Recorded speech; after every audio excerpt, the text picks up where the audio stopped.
Yo, what's up mga tropa? Nagbabalik na naman tayo dito sa ating printing channel. So may nag-comment lang paano daw yung diskarte na ginagawa kapag sobrang dikit ng adhesive nung kanilang mga cutting mat, no? Halimbawa, bagong-bago yung inyong cutting mat. Ang gagawin nyo kapag sobrang dikit yan, kuha lang kayo ng backing or yung lagayan ng phototop. Yan, di ba, nagamit nyo na yung phototop, natanggal nyo na dito. Ang gagawin nyo lang, bago nyo gamitin yung bagong-bagong adhesive nung inyong cutting mat, idikit nyo lang ng idikit yung inyong mga backing paper or kahit anong papel. Pero mas maganda kung backing paper kasi mas madali siyang iangat at hindi siya masyado nag-i-stay ng dikit dahil sobrang kapal niya. Unlike kapag bond paper yung dinidikit nyo tapos tinatanggal nyo, medyo naiiwan dito, may mga residue.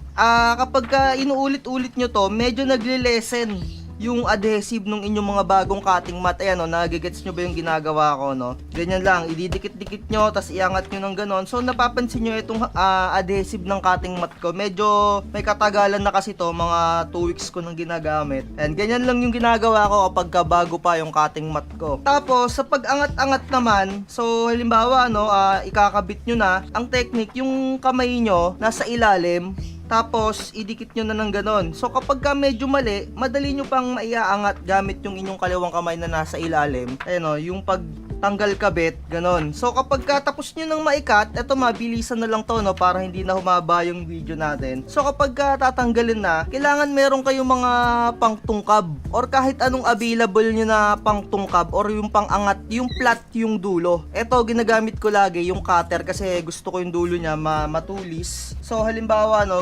iaangat nyo na, dahan-dahan lang, gaganituhin nyo lang. So, ang una nyong gagawin, tanggalin nyo muna yung mga excess na binil. Ayan ganito. Huwag nyong tatanggalin lahat, dahan-dahan muna yung nasa taas muna. Ito, ganyan muna. So, halimbawa, die cut yung inyong pagkakakat, dahan-dahanin yung pagtungkab. Kailangan meron talaga kayong ganito. Or kahit basta flat, dadahan-dahanin yung ipapasok sa ilalim. So, ito, mapapansin nyo, medyo hindi na kasi madikit yung ating cutting mat. So, ganun lang yung ginagawa ko. Basta dahan-dahan lang. Sobrang dahan-dahan lang. Ito kasi medyo na die cut ko siya. Ayan. Basta sobrang dahan-dahanin nyo lang. Habang inaangat nyo yung sticker, yung isa nyong kamay dapat nakasuporta dito para hindi mapuwersa. Ganyan, dahan-dahanin nyo lang ng ganon. So, ito kasi hindi na masyado madikit eh. So, ganun lang yung technique ang ginagawa ko kapag bagong-bago pa yung cutting mat, pagtanggal, pagkabit. So, hindi ko kasi mai-advise sa inyo yung ginagawa ng iba, nilalagyan nila ng polvo. Pangit kasi yun, dumudumi. So, eto nga kung mapapansin nyo, hindi natin nilalagyan ng polvo, dumudumi na. Tapos lalagyan mo pa ng polvo para hindi dumikit. Sobrang dudumi yung inyong mga cutting mat. Kaya ang ginagawa ko lang talaga, kapag bagong-bago yung cutting mat ko, dinidikitan ko siya ng backing paper.